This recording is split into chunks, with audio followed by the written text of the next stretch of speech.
আমন্ত্রণ বিরতিহীন সংবাদ রাত ৯টায় বাংলাদেশে। আপনাদের সঙ্গে আছি আমি সুমনা সিং। জাহিদ হোসেন। জানাবো বার্তা কক্ষে সর্বশেষ।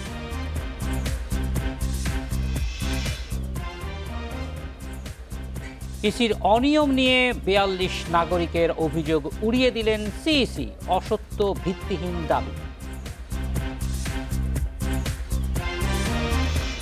দেশে করোনার নতুন ধরন, মিল যুক্তরাজ্যের সঙ্গে চূড়ান্ত সিদ্ধান্তে পৌঁছতে আরও গবেষণা।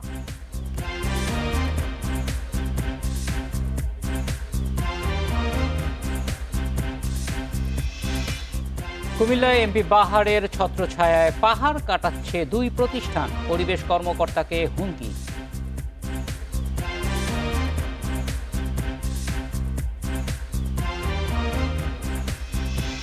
নির্বাচন কমিশন নিয়ে বিশিষ্ট ৪২ নাগরিকের অভিযোগ অসত্য ভিত্তিহীন, এমন দাবি করেছেন প্রধান নির্বাচন কমিশনার KM নুরুল হুদা। তিনি বলেন, নির্বাচন কমিশনের কার্যক্রমকে প্রশ্নবিদ্ধ করতে মিথ্যা অভিযোগ। রাজধানীর নির্বাচন ভবনে এক সংবাদ সম্মেলনে এসব কথা বলেন সিইসি।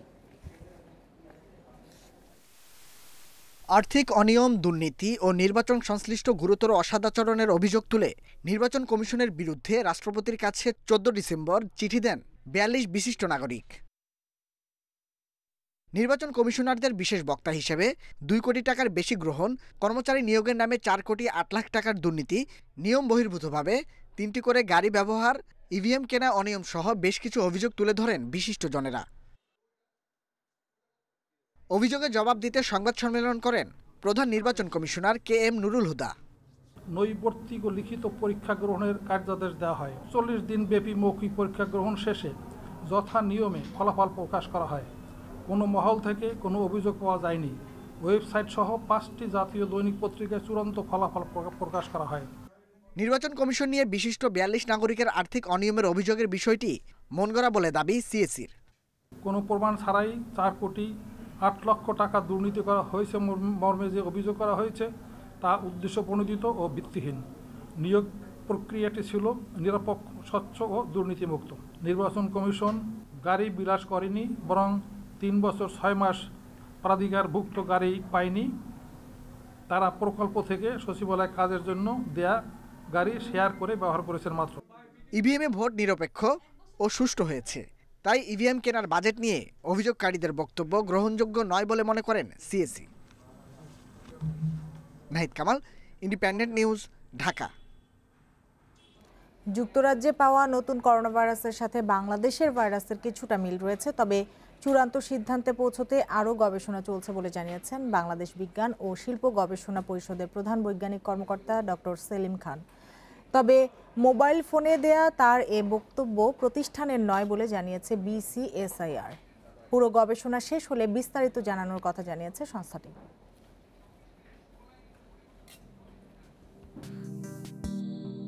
সারা বিশ্বে যখন করোনা প্রকোপ তুঙ্গে, তখন এর জিনোম সিকোয়েন্স নিয়ে গবেষণা শুরু করে বেশ কয়েকটি দেশ। বাংলাদেশ বিজ্ঞান ও শিল্প গবেষণা পরিষদও এ নিয়ে গবেষণা করে, যার রিপোর্ট প্রকাশ করে সেপ্টেম্বরে। যুক্তরাজ্যে করোনা ভাইরাসের নতুন ধরন ছড়িয়ে পড়েছে, যা কোভিড-১৯-এর চেয়ে ৭০ গুণ দ্রুত সংক্রমিত করে। এতে বিশ্বজুড়ে আতঙ্ক দেখা দিয়েছে। এর মধ্যে জানা গেল, বাংলাদেশে থাকা করোনা ভাইরাসের সিকোয়েন্সের সাথে মিল রয়েছে ওই ধরনের। গবেষণাটি করছে বাংলাদেশ বিজ্ঞান ও শিল্প গবেষণা পরিষদ। ইংল্যান্ড যে মিউটেশনগুলো হচ্ছে তার কিছুটা মিল আছে, কিছুটা সাদৃশ্য আছে, এটা তো আমরা পাইছি। আরো কিছু গবেষণা করতে চাই, আমরা এখন ওটা নিয়ে কাজ করতে চাই। তবে প্রধান বৈজ্ঞানিক কর্মকর্তার এই বক্তব্য প্রতিষ্ঠানের নয় বলে জানিয়েছে BCSIR। পরিষদের জনসংযোগ কর্মকর্তা জানান, গবেষণার কাজ এখনও শেষ হয়নি, তাই এখনই কোনো মন্তব্য নয়। ইংল্যান্ডে যেটি আমরা সংবাদপত্রের মাধ্যমে দেখছি যে 5টি ভেরিয়েশন পাওয়া গেছে, সেটির ব্যাপারে বাংলাদেশের কি অবস্থান, BCSIR এর কি অবস্থান, সেটি ফাইনাল গবেষণার ফল যখন আমরা ডিসক্লোজ করব আপনাদের মাধ্যমে দেশবাসীকে জানাবো। এবং 1টি না 5টি না 2টি, আমাদের দেশের জন্য এটির কি ব্যবস্থা, সার্বিক বিষয় আমাদের বিজ্ঞানীরা গবেষণা করছেন। আপনারা খুব শীঘ্রই রেজাল্টটা পেয়ে যাবেন। 18 ডিসেম্বর দক্ষিণ আফ্রিকাতেও করোনার এই নতুন ধরন পাওয়া যায়। সেখানকার গবেষকদেরও দাবি, এই ধরনটির সংক্রমণ ছড়ানোর গতি আগের চেয়ে অনেক বেশি। বন ইবনে কামাল, ইন্ডিপেন্ডেন্ট নিউজ, ঢাকা।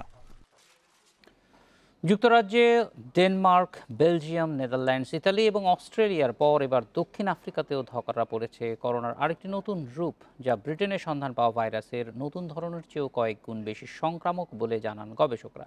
এরই মধ্যে দক্ষিণ আফ্রিকায় নতুন ধরনের ভাইরাসটি ভয়াবহ আকার ধারণ করেছে। বুধবার দেশটিতে রেকর্ড 14,000-এর বেশি করোনা রোগী শনাক্ত হয়েছে, তবে এটি মারাত্মক প্রাণঘাতী ভাইরাস নয় বলে জানান বিশেষজ্ঞরা। এদিকে লন্ডন ও উত্তর পূর্ব ইংল্যান্ডের 2 বাসিন্দার শরীরে দক্ষিণ আফ্রিকার নতুন এই ভাইরাস শনাক্ত হয়েছে। ওই দুইজনই সম্প্রতি দক্ষিণ আফ্রিকা ভ্রমণ করেছেন। এ ঘটনার পর দক্ষিণ আফ্রিকায় ভ্রমণ নিষেধাজ্ঞা জারি করেছে যুক্তরাজ্য। এছাড়াও নতুন ভাইরাসের সংক্রমণ ঠেকাতে লকডাউনের বিধি আরও কঠোর করছে দেশটি।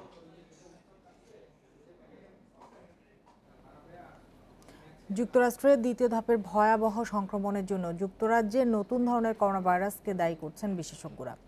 সংবাদ মাধ্যম সিএনএন-এর এক প্রতিবেদনে উঠে এসেছে এমন তথ্য। প্রতিবেদনে বলা হয়, দ্রুত ছড়াতে সক্ষম ওই ভাইরাসের কারণেই যুক্তরাষ্ট্রে সংক্রমণের হার বৃদ্ধি পাচ্ছে বলে ধারণা করছেন দেশটির গবেষকরা।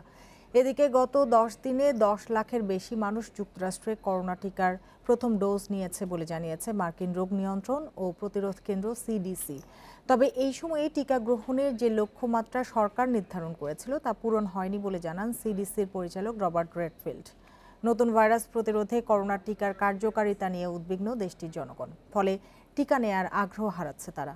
তবে গবেষকদের দাবি, ধরন ভিন্ন হলেও একই উৎস থেকে আসায় উভয় ভাইরাসের ক্ষেত্রেই ভ্যাকসিন কার্যকর হবে।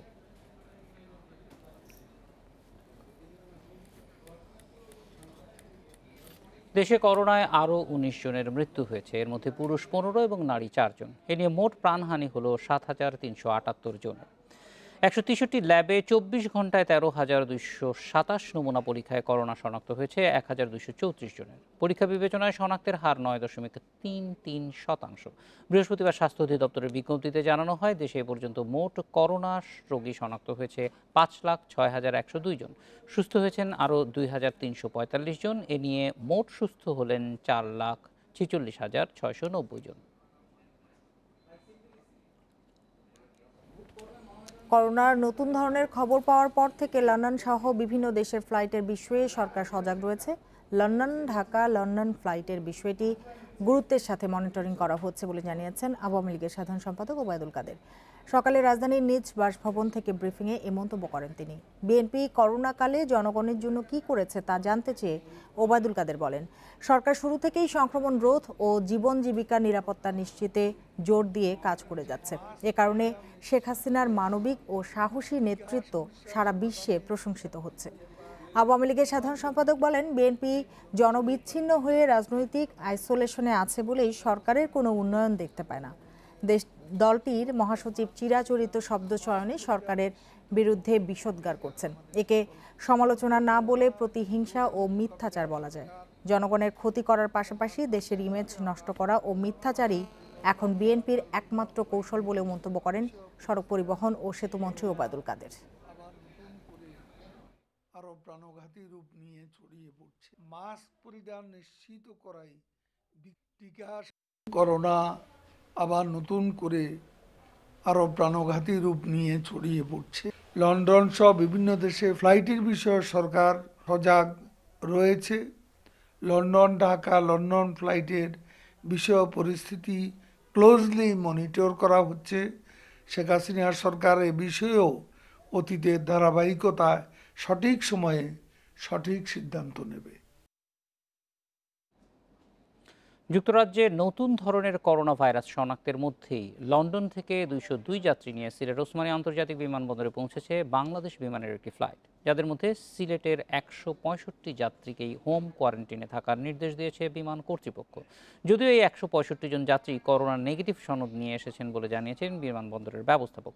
তবে সতর্কতা হিসেবে তাদের হোম কোয়ারেন্টিনে থাকতে বলা হয়। লন্ডনের হিথ্রো বিমানবন্দর থেকে বাংলাদেশ বিমানের BG202 ফ্লাইটটি বৃহস্পতিবার সকাল 9:10 ওসমানীতে অবতরণ করে। বিমানবন্দরটির ব্যবস্থাপক হাফিজ আহমেদ জানান, লন্ডন থেকে সিলেটে আসা ওই ফ্লাইটের 202 যাত্রীর মধ্যে 165 জনই সিলেটের। বাকি 37 যাত্রীকে নিয়ে 10:10 ঢাকার শাহজালাল আন্তর্জাতিক বিমানবন্দরের উদ্দেশ্যে ওসমানী বিমানবন্দর ছাড়ে ফ্লাইটটি। সম্প্রতি নতুন ধরনের করোনা ভাইরাস ছড়িয়ে পড়ায় বিভিন্ন দেশ যুক্তরাজ্যে ভ্রমণ নিষেধাজ্ঞা আরোপ করে। তবে বাংলাদেশের পক্ষ থেকে এখনও কোনো সিদ্ধান্ত নেওয়া হয়নি। পাথরকুয়ারি চালুর দাবিতে সিলেট বিভাগে চলছে পরিবহন মালিক শ্রমিক ঐক্য পরিষদের ধর্মঘট। ফলে সিলেটে 4 জেলার সঙ্গে সারা দেশের সড়ক যোগাযোগ বন্ধ থাকায় ভোগান্তিতে যাত্রীরা। নষ্ট হচ্ছে কাঁচামাল সহ নিত্যপণ্য, ক্ষতিগ্রস্ত হচ্ছে পর্যটন খাত। কর্মসূচির তৃতীয় দিনেও সংকট নিরসনে প্রশাসনের পক্ষ থেকে এখনো কার্যকর উদ্যোগ দেখা যায়নি। সমস্যার সমাধানে দ্রুত পদক্ষেপ নিতে প্রশাসনের প্রতি আহ্বান ভুক্তভোগীদের। পাথরকুয়ারি চালুর দাবিতে চলা ৭২ ঘণ্টা ধর্মঘটের তৃতীয় দিনেও সিলেটে বন্ধ রয়েছে সব ধরনের গণপরিবহন। শহরের বিভিন্ন সড়কে আটকে আছে আন্তঃজেলা বাস, মিনিবাস, ট্রাক, পিকআপ সহ বিভিন্ন যানবাহন। এতে দুর্ভোগ বেড়েছে যাত্রীদের, নষ্ট হচ্ছে সবজি, কাঁচামাল সহ নিত্যপণ্য।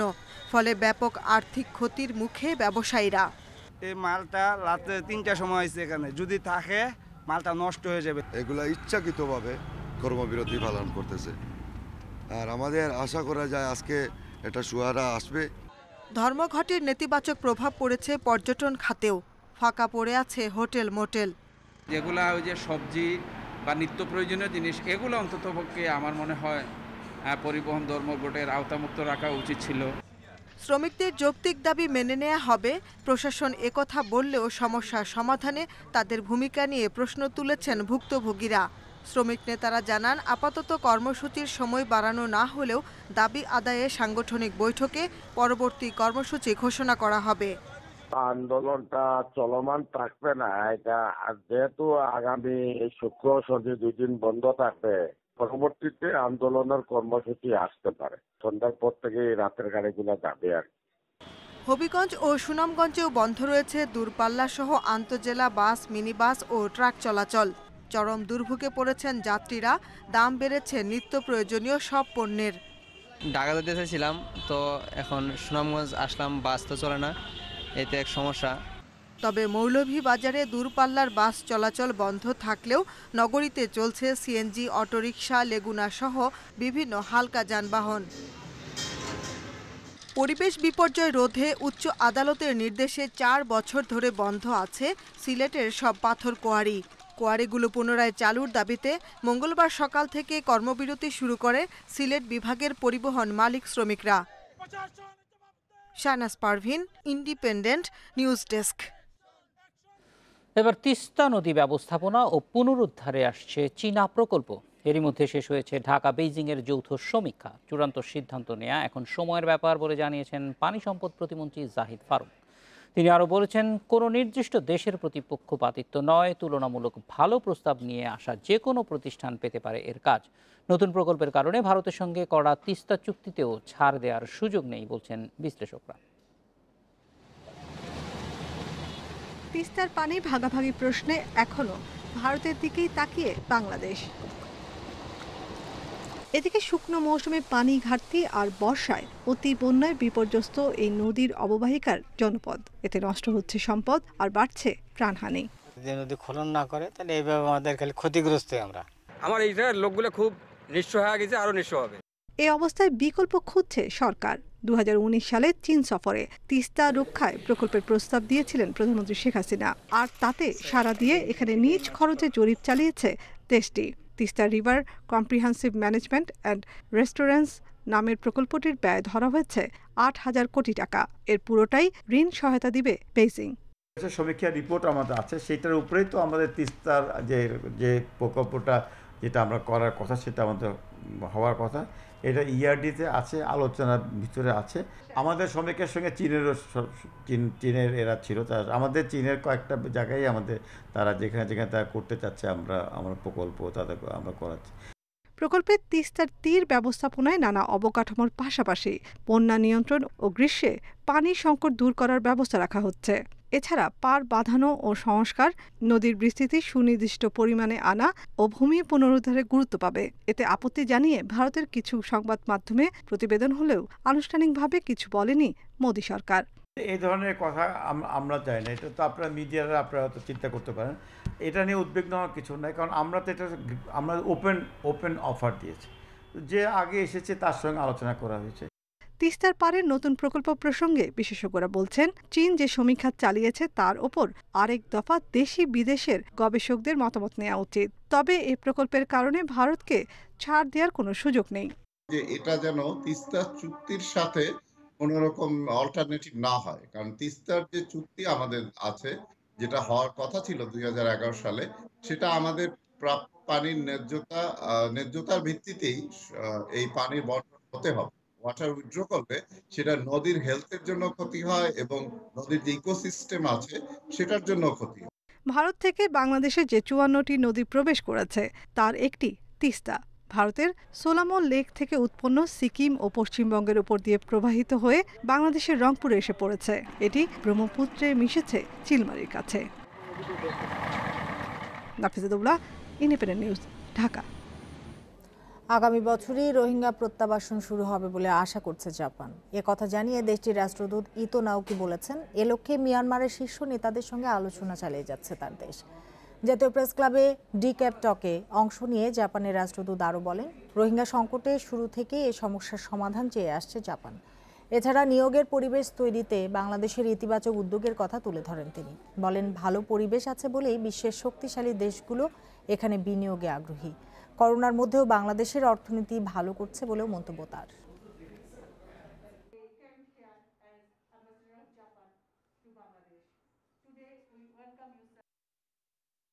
The start of the repatriation process in 2021. জাপানের পররাষ্ট্রমন্ত্রী তার মিয়ানমার সফরে রোহিঙ্গা ইস্যুটির উপর গুরুত্ব দিয়ে দেশটির শীর্ষ নেতাদের সঙ্গে আলোচনা করেছেন। আমরা চাই 2021 সালে রোহিঙ্গা প্রত্যাবাসন শুরু হোক।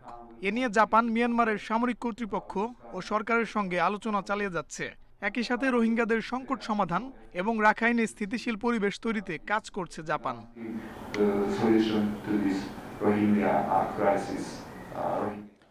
দেশপ্রেমে উদ্বুদ্ধ হয়ে সেবার মনোভাব নিয়ে সেনা সদস্যদের দায়িত্ব পালনের নির্দেশ দিয়েছেন প্রধানমন্ত্রী শেখ হাসিনা। সকালে চট্টগ্রামে বাংলাদেশ মিলিটারি একাডেমিতে রাষ্ট্রপতি কুচকাওয়াজ অনুষ্ঠানে কথা বলেন তিনি। এ সময় বিজয়ের মর্যাদা সমুন্নত রাখতে সেনাবাহিনীর প্রতি আহ্বান জানান প্রধানমন্ত্রী। বাংলাদেশ মিলিটারি একাডেমিতে হয়ে গেল ৭৯তম দীর্ঘমেয়াদী কোর্সের সমাপনী ও রাষ্ট্রপতি কুচকাওয়াজ। গণভবন থেকে ভিডিও কনফারেন্সিংয়ে যুক্ত হন প্রধানমন্ত্রী শেখ হাসিনা। তার পক্ষে শ্রেষ্ঠ ক্যাডেটদের পুরস্কার তুলে দেন সেনাপ্রধান জেনারেল আজিজ আহমেদ। দেশের সার্বভৌমত্ব রক্ষায় ও মানুষের কল্যাণে কাজ করতে নবীন সেনা কর্মকর্তাদের প্রতি নির্দেশ দিয়েছেন প্রধানমন্ত্রী শেখ হাসিনা। বলেন, বিজয়ী জাতি হিসেবে সবসময় মাথা উঁচু করে চলতে হবে। এ সময় করোনা মহামারী ও বিভিন্ন দুর্যোগে সেনাবাহিনীর গুরুত্বপূর্ণ ভূমিকার কথা তুলে ধরেন তিনি। যে দেশকে ভালোবাসতে হবে, দেশের জন্য কর্তব্য পালন করতে হবে, কারণ তোমরা যে শপথ গ্রহণ করেছো, এই শপথ গ্রহণের মধ্য দিয়ে তোমাদের এদেশের স্বাধীনতা সার্বভৌমত্ব রক্ষার জন্য বিরাট দায়িত্ব কাঁধে পড়লো। সে কথাটা সবসময় মনে রাখতে হবে। সবথেকে জীবনে বড় কথা সততা, নিষ্ঠা, একাগ্রতা এবং দেশ মাতৃকাকে ভালোবাসা। জাতিপিতার এই নির্দেশনাটা, এই উপদেশটা আমি মনে করি চলার পথে সবসময় মনে রাখবা। প্রধানমন্ত্রী বলেন, করোনায় শুধু বাংলাদেশ নয়, সারা বিশ্ব স্থবির। এ অবস্থায়ও অর্থনৈতিক প্রবৃদ্ধি ও উন্নয়ন পরিকল্পনা ঠিক রাখতে নানা উদ্যোগ নিয়েছে সরকার। এবং এখন আমরা ৮ম পঞ্চবার্ষিকী পরিকল্পনা গ্রহণ করেছি। এরই সাথে দীর্ঘমেয়াদী প্রেক্ষিত পরিকল্পনা, অর্থাৎ এই পরিকল্পনা কীভাবে হবে তার একটা কাঠামো তৈরি। আমরা প্রথমে 2010 থেকে 2020 আমাদের প্রেক্ষিত পরিকল্পনা প্রণয়ন করে তা বাস্তবায়ন করেছি। এখন আমরা 2021 থেকে 41 পর্যন্ত আমাদের প্রেক্ষিত পরিকল্পনা।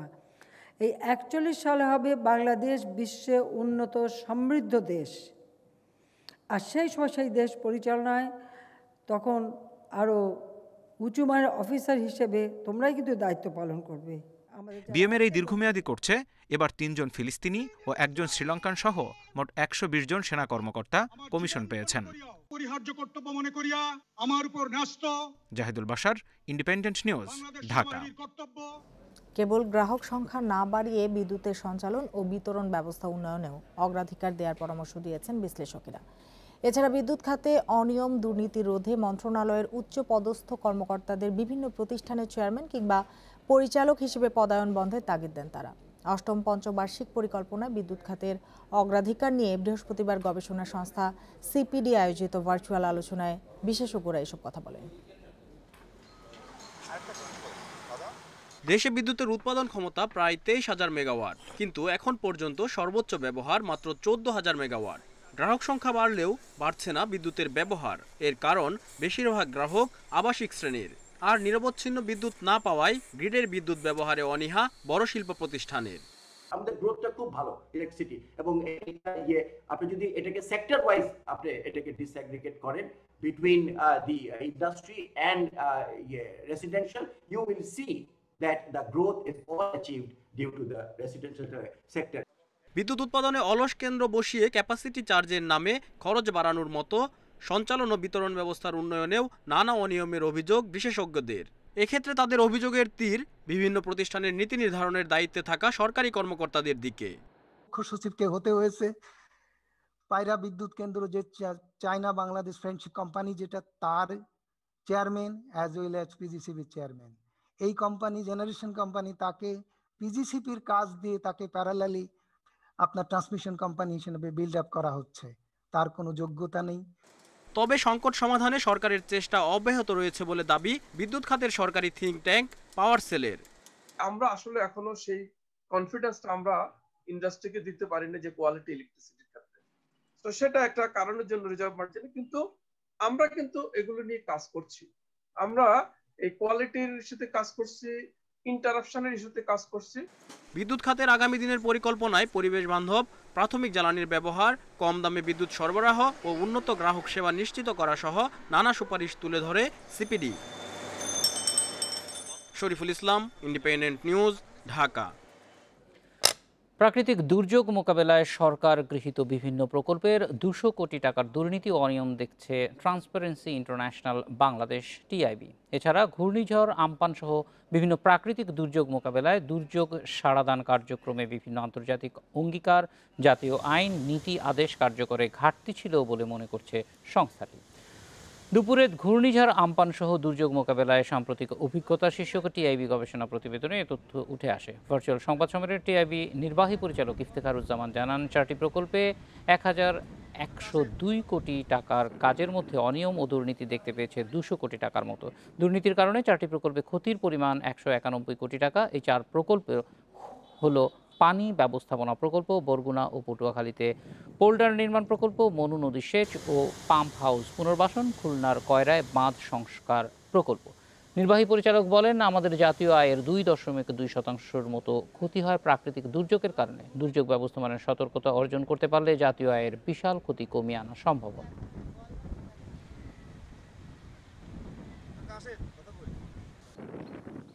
দুর্যোগ অবকাঠামো নির্মাণে, বিশেষ করে আশ্রয়কেন্দ্র ও বাঁধ নির্মাণ এবং বাঁধ সংরক্ষণের ক্ষেত্রে রক্ষণাবেক্ষণে অনিয়ম ও দুর্নীতির ব্যাপক অভিযোগ রয়েছে।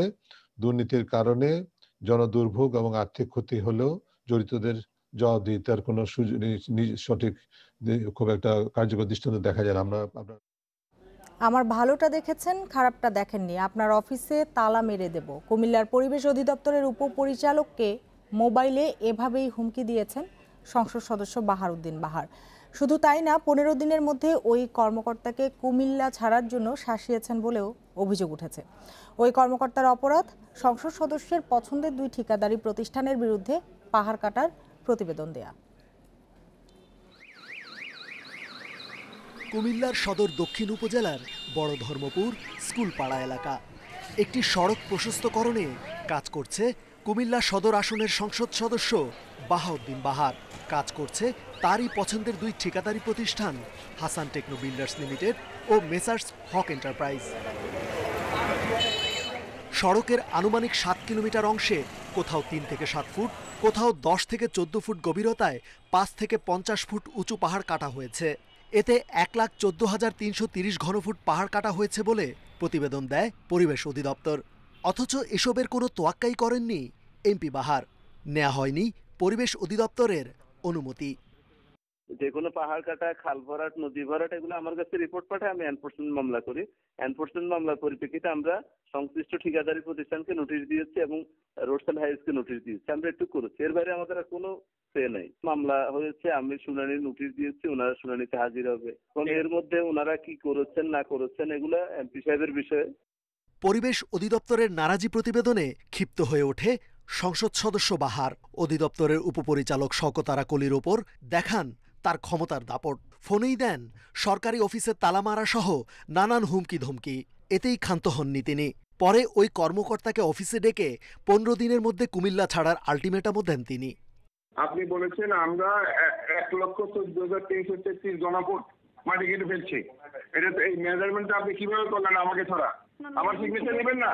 কুমিল্লায় থেকে ক্ষমতা রক্ষা করার কোনো সুযোগ নাই। আমার ভালো রাখছেন না, খারাপ দেখেন নাই স্যার, কি ননসেন্স কোথাকার। কোন জিনিস কি করতেছেন কেমনে? তোর ক্ষমতা না, তাহলে আমি অনেক ক্ষমতা, 10 মিনিটের মধ্যে আমার অফিসে আসেন। পরিবেশ অধিদপ্তরের প্রতিবেদনে আরও বলা হয়, রাস্তার জন্য পাহাড় কেটে পরিবেশ ও প্রতিবেশের যে পরিমাণ ক্ষতি করা হয়েছে তা কোনোভাবেই পুনরুদ্ধার করা সম্ভব নয়। আর একজন রাষ্ট্রের আইন প্রণেতা হয়ে এমপি বাহারের এমন অশোভন আচরণ ও ক্ষমতার দাপট ভাবিয়ে তুলেছে নাগরিক সমাজকে। রেজওয়ানুল হক, ইন্ডিপেন্ডেন্ট নিউজ, ঢাকা। অধ্যক্ষ দায়িত্ব না ছাড়ায় প্রায় 6 মাস ধরে বেতন পাচ্ছেন না ডেমরা কলেজের এমপিওভুক্ত শিক্ষক কর্মচারীরা। এ বিষয়ে অভিযোগ তোলায় 2 শিক্ষককে সাময়িক অব্যাহতিও দিয়েছে কলেজ কর্তৃপক্ষ। সংকট কাটাতে ব্যবস্থা নেওয়ার কথা বলছে শিক্ষা মন্ত্রণালয়। রাজধানীর ডেমরা বিশ্ববিদ্যালয় কলেজে এমপিওভুক্ত শিক্ষক কর্মচারী 19 জন, নন এমপিও শিক্ষক কর্মচারী আছেন 50 জনের মতো। কলেজের অধ্যক্ষ ইউনুস মোল্লার মেয়াদ শেষ হয় 2019 সালের 31 ডিসেম্বর। শিক্ষা মন্ত্রণালয়ের নিয়ম অনুযায়ী বয়স 60 বছর পূর্ণ হলে কোনো প্রতিষ্ঠানে প্রধান ও সহকারী প্রধান হিসেবে পুনঃনিয়োগ বা চুক্তিভিত্তিক নিয়োগ দেয়া যাবে না। অথচ অধ্যক্ষ ইউনুস মোল্লা 1 বছর ধরে দায়িত্ব পালন করছেন। শিক্ষা মন্ত্রণালয় থেকে 2 দফা তাকে সরে যেতে চিঠি দিলেও তিনি সরেননি।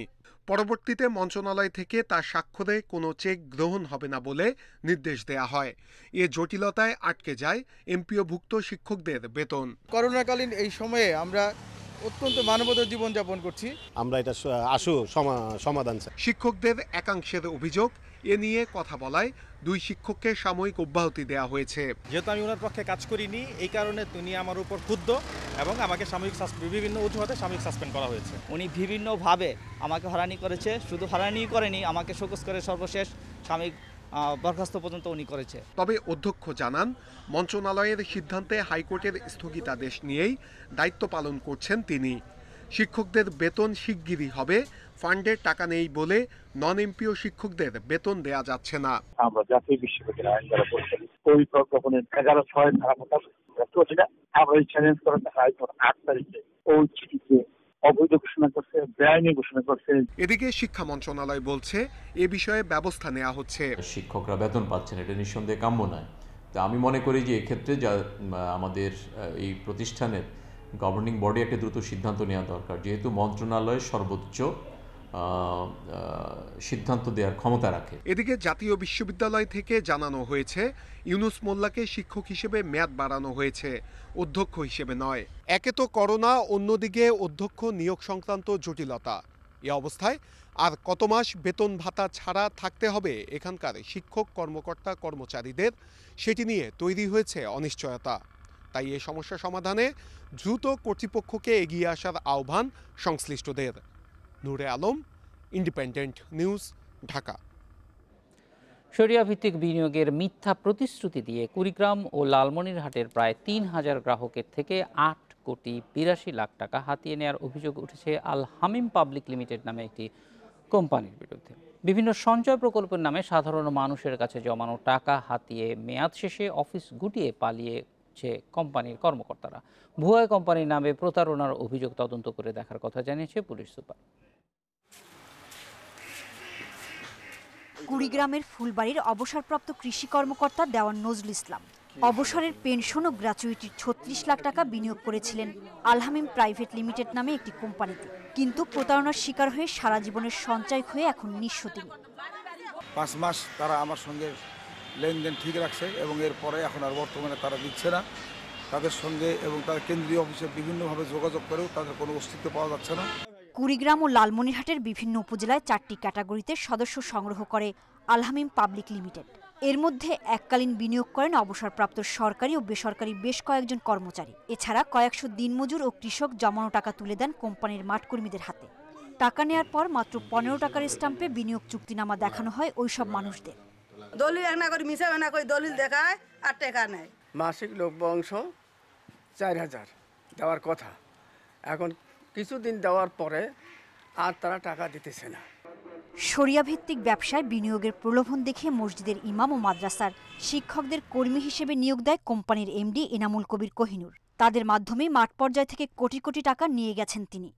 5,92,400 টাকা পর্যন্ত আমার হাতে এই বিভিন্ন সঞ্চয়ের টাকা জমা হয়ে গেছে, কিন্তু আমরা এক টাকা কোনো ফেরত পাচ্ছি না বা কোনো অভিযোগ পাচ্ছি না। প্রতারণার বিষয়টি বুঝতে পেরে প্রশাসন ও থানায় অভিযোগ করেছেন কোম্পানির মাঠকর্মী ও গ্রাহকরা। অভিযোগ তদন্ত করে যথাযথ ব্যবস্থা নেওয়ার আশ্বাস দিয়েছেন জেলা পুলিশ সুপার। কুড়িগ্রামের বিশেষ করে উলিপুর থানার বিভিন্ন সাধারণ মানুষকে প্রতারিত করার একটি অভিযোগ আমাদের নজরে এসেছে। থানায় ইতিমধ্যে কয়েকজন প্রতারিত ব্যক্তি অভিযোগ প্রদান করেছেন। ওসি উলিপুরকে প্রয়োজনীয় নির্দেশনা দেওয়া হয়েছে। ভুক্তভোগীদের অভিযোগ কাগজপত্রে ইসলামী শরিয়া মোতাবেক ব্যবসা পরিচালনা এবং মুনাফা দেওয়ার কথা বলা হলেও বাস্তবে মাঠকর্মীরা দ্বিগুণ লাভের কথা বলে সাধারণ মানুষকে প্রলোভন দেখাতেন। Independent News desk. আগামী রোববার থেকে সারা দেশে মাঝারি শৈত্যপ্রবাহের পূর্বাভাস দিয়েছে আবহাওয়া অফিস। এ সময় শীতের তীব্রতা বেশি থাকবে দেশের উত্তরাঞ্চলে, বিশেষ করে তেঁতুলিয়া, রংপুর, রাজশাহী ও ময়মনসিংহ এলাকায়। হিমশীতল ভাবও অব্যাহত থাকবে কয়েকদিন। রাজধানী ঢাকা সহ সারা দেশে তাপমাত্রা কমে এলেও শীত অনুভূত হচ্ছে কিছুটা কম। দিনের তাপমাত্রা বাড়তে থাকায় এ অবস্থা। আবহাওয়ার পূর্বাভাসে বলা হয়েছে আগামী কয়েকদিনে দেশের উত্তরাঞ্চলে বাড়বে মেঘের পরিমাণ, ঘন কুয়াশায় ঢেকে থাকবে চারপাশ। আবহাওয়াবিদরা জানিয়েছেন আগামী বছরের জানুয়ারিতেও দেশ জুড়ে আরও 3 থেকে 4টি শৈত্যপ্রবাহের আশঙ্কা রয়েছে। এর মধ্যে একটি তীব্র শৈত্যপ্রবাহ বয়ে যেতে পারে। সে সময় তাপমাত্রা 6 ডিগ্রি সেলসিয়াসের নিচে নেমে আসবে। জানুয়ারি মাসে একটা তীব্র শৈত্যপ্রবাহের সম্ভাবনা আছে, কারণ জানুয়ারি মাসে 3 থেকে 4টা শৈত্যপ্রবাহ হওয়ার সম্ভাবনা, তার ভিতরে একটা তীব্র শৈত্যপ্রবাহের সম্ভাবনা রয়েছে। বৃহস্পতিবার সকাল 9টা থেকে 24 ঘন্টার আবহাওয়ার পূর্বাভাসে বলা হয়েছে অস্থায়ীভাবে আংশিক মেঘলা আকাশ সহ সারা দেশের আবহাওয়া শুষ্ক থাকবে। তবে মধ্যরাত থেকে সকাল পর্যন্ত দেশের নদী অববাহিকায় কোথাও কোথাও মাঝারি থেকে ঘন কুয়াশা এবং হালকা থেকে মাঝারি ধরনের কুয়াশা পড়তে পারে। মৃদু থেকে মাঝারি শৈত্যপ্রবাহ পড়বে সারা বাংলাদেশে, বিশেষ করে তেঁতুলিয়া, উত্তরবঙ্গ, রংপুর, রাজশাহী, ময়মনসিংহ এইসব জায়গায় টেম্পারেচারটা কমার সম্ভাবনা আছে আগামী 2-3 দিন। উপমহাদেশীয় উচ্চচাপ বলয়ের বাড়তি অংশ পশ্চিমবঙ্গ ও এর আশেপাশের এলাকায় অবস্থান করছে। মৌসুমের স্বাভাবিক লঘুচাপ দক্ষিণ বঙ্গোপসাগরে অবস্থান করছে বলেও জানিয়েছে আবহাওয়া অফিস। মাহমুদুর নবী, ইন্ডিপেন্ডেন্ট নিউজ। 4 মাসের মধ্যে সর্বোচ্চ লেনদেন হয়েছে ঢাকা স্টক এক্সচেঞ্জে। এ সময় বেড়েছে সব মূল্যসূচক ও 58 প্রতিষ্ঠানের শেয়ার দর। বাজারে লেনদেন শুরুর প্রথম দিনেই মোবাইল অপারেটর রবির সর্বোচ্চ মূল্য বৃদ্ধি হয়েছে। প্রতিষ্ঠানটির শেয়ারের দাম 5 টাকা বেড়ে লেনদেন শেষ হয় 15 টাকায়। এদিকে বৃহস্পতিবার রাজধানীর বিএসইসি কার্যালয়ে আয়োজিত এক সেমিনারে ক্ষুদ্র বিনিয়োগকারীদের বিনিয়োগের নিরাপত্তার আশ্বাস দেন বিএসইসি চেয়ারম্যান শিবলি রুবায়েতুল ইসলাম। বৃহস্পতিবার দেশের দ্বিতীয় বৃহৎ মুঠোফোন অপারেটর রবি আজিয়াটার শেয়ারের লেনদেন শুরু হয়। লেনদেন শুরুর প্রথম দিনেই প্রতিষ্ঠানটির শেয়ারের দাম বেড়েছে 5 টাকা বা 50%। তবে আরও দাম বৃদ্ধির আশায় এই দামে বিক্রিতে আগ্রহ দেখাননি আইপিও বিজয়ীদের বেশিরভাগই। এদিকে বৃহস্পতিবার এক অনুষ্ঠানে নিয়ন্ত্রক সংস্থা বিএসইসির চেয়ারম্যান অধ্যাপক শিবলি রুবায়াত বলেন, পুঁজিবাজারে নতুন আইপিওর মাধ্যমে ব্যবসায়ীদের পুঁজির যোগান হচ্ছে। শেয়ার বাজারে আরও বড় প্রতিষ্ঠানের আইপিও দেয়া হবে বলেও জানান তিনি। আশা করি 3 থেকে 6 মাসের মধ্যে আপনারা ফিল করবেন যে বড় বড় শক্তি এসে যদি এখানে খেলতে চায় সেটা হয়তো আর পারবে না, এবং আমরা বিনিয়োগকারীদের নিরাপত্তা দিব, আমরা আরও আইপিও দিব। সপ্তাহের শেষ কার্যদিবসে ঢাকা স্টক এক্সচেঞ্জে ডিএসইএক্স সূচক বেড়েছে 85.07 পয়েন্ট। লেনদেন হয়েছে 1405 কোটি 68 লাখ টাকা। এছাড়া 360টি কোম্পানি ও মিউচুয়াল ফান্ডের মধ্যে দর বেড়েছে প্রায় 57 প্রতিষ্ঠানের। চট্টগ্রাম স্টক এক্সচেঞ্জের সার্বিক সূচক বেড়েছে 244.72 পয়েন্ট। লেনদেন হয়েছে 73 কোটি 12 লাখ টাকার। Shamim Ahmed, independent news, Dhaka. জব্দ করা স্বর্ণ জমা রাখা নিয়ে বাংলাদেশ ব্যাংকের সঙ্গে টানাপোড়েনে বিপাকে পড়েছে জাতীয় রাজস্ব বোর্ড এনবিআর। 2 বছর ধরে স্বর্ণ অস্থায়ীভাবে ভল্টে রাখছে না কেন্দ্রীয় ব্যাংক, ফলে প্রায় 1 টন স্বর্ণ জমেছে কাস্টমস হাউসগুলোতে। আর সেখানে যথেষ্ট নিরাপত্তা ব্যবস্থা না থাকায় দুশ্চিন্তা বাড়ছে এনবিআর কর্মকর্তাদের। চোরাচালানের মাধ্যমে প্রতি বছর দেশে আসে বিপুল পরিমাণ স্বর্ণ। মাঝে মধ্যেই চালান আটক হয় শুল্ক গোয়েন্দা, কাস্টম হাউস বা বন্দর কর্তৃপক্ষের হাতে। 2018 সালের শেষ নাগাদ এসব স্বর্ণ স্থায়ী ও অস্থায়ীভাবে জমা নিত বাংলাদেশ ব্যাংক, কিন্তু 2 বছর ধরে অস্থায়ীভাবে জমা নিচ্ছে না। এনবিআর কর্মকর্তারা জানান, আটক বা জব্দ হওয়া সব স্বর্ণের বিপরীতে ফৌজদারি মামলা হয় না। মামলা না হলে বাজেয়াপ্ত দেখিয়ে স্থায়ীভাবে জমা দেয়া হয় কেন্দ্রীয় ব্যাংকের ভল্টে, আর যেগুলোর বিপরীতে মামলা হয় সেগুলো অস্থায়ীভাবে জমা রাখা হতো। আমি মনে করি যে এই দায়িত্বটা আইন প্রয়োগকারী সংস্থার কাছে রাখা ঠিক নয়। সেটা কাস্টমস হোক, সেটা নার্কোটিক্স লিকার হোক, পুলিশ হোক, র্যাব হোক, আইন প্রয়োগকারী সংস্থার কাছে এটা জমা রাখা ঠিক না আর কি। তো সে কারণে বাংলাদেশ ব্যাংকে এই সিস্টেমটা ডেভেলপ করা উচিত আমি মনে করি। কেন্দ্রীয় ব্যাংকের মুখপাত্র জানান, এক্ষেত্রে তাদের কিছু করার নেই, আদালতের নির্দেশই মানতে হবে। স্বর্ণটা যেখানেই ধরা পড়ুক না কেন, সব জায়গায় কিন্তু একটা কেস হয় বা কোর্টে নির্দেশনা আসে। সাধারণত আমরা ওই কোর্ট নির্দেশনা দেয় বাংলাদেশ জমা রাখার জন্য, কোর্টই নির্দেশনা দিয়ে দেয়। 2017 সালে শুল্ক গোয়েন্দার এক প্রতিবেদনে উঠে আসে বাংলাদেশ ব্যাংকের ভল্টে রাখা স্বর্ণে অনিয়মের তথ্য। পরে এ বিষয়ে গণমাধ্যমে খবর বের হলে শুরু হয় তোলপাড়। যদিও সরকার হিসাব দেয় সব ঠিকই আছে। সমস্যা সমাধানে কমিটি করেছে এনবিআর। কর্মকর্তারা জানান, ট্রেজারি আইন সংশোধনের সুপারিশ করবে এই কমিটি, আর আইন সংশোধন না হওয়া পর্যন্ত আটক স্বর্ণ সংরক্ষণে উপযুক্ত উপায় বের করবে। ট্রেজারি রুলস হোক বা যে কোনো রুল হোক বা আইন হোক, এটা তো রাষ্ট্রের প্রয়োজন, রাষ্ট্রের মানুষের প্রয়োজন, এবং এটা অপারেটিভ নিডে এটা করা। তো অপারেটিভ নিডে যদি দেখা যাচ্ছে যে আগের পদ্ধতিতে সমস্যা হচ্ছে, তাহলে আইন পদ্ধতি কেন চেঞ্জ করা যাবে? গত বছর 664 কেজি স্বর্ণ আটক করে ঢাকা কাস্টম হাউস, এবছর করেছে 310 কেজি। পাশাপাশি শুল্ক গোয়েন্দাও আটক করেছে বিপুল পরিমাণ স্বর্ণ। Ruhul Amin, independent news, Dhaka. আর এই ছিল আজকের বিরতিহীন রাত 9টায় বাংলাদেশে। ইন্ডিপেন্ডেন্ট টেলিভিশনের সব খবর বিস্তারিত জানতে চোখ রাখুন ফেসবুক, ইউটিউব, টুইটার।